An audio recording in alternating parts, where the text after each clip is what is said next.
it's a new chapter for me kan. So apa I nak buat dengan masa I.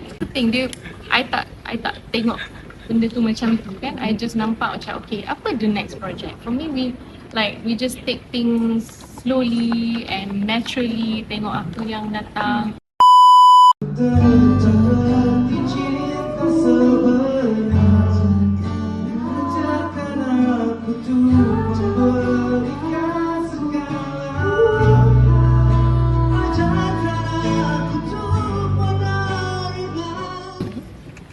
Sekarang busy sikit lah, busy dengan coding, busy ada shows. Alhamdulillah dapat lah duduk kat Malaysia ni, busy dengan parents je.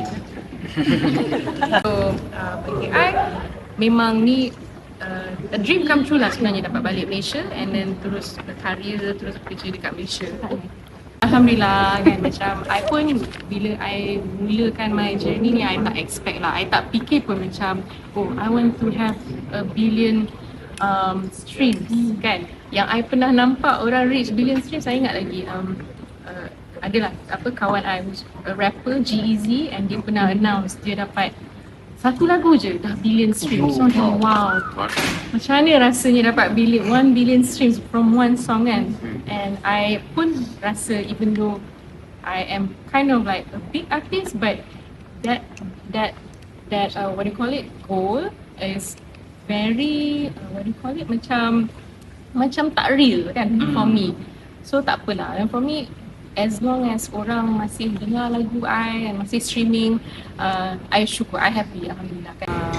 Kiranya ni a nice bonus lah kan for my career, and it's also for Malaysians juga kan. Itu sebagai hadiah selepas bertahun-tahun berkarya ataupun satu permulaan baru untuk Lina sendiri? Maybe a little bit of both kan, because maybe lepas 1 billion ni it's a new chapter for me kan. So apa I nak buat dengan masa I lepas reach 1 billion.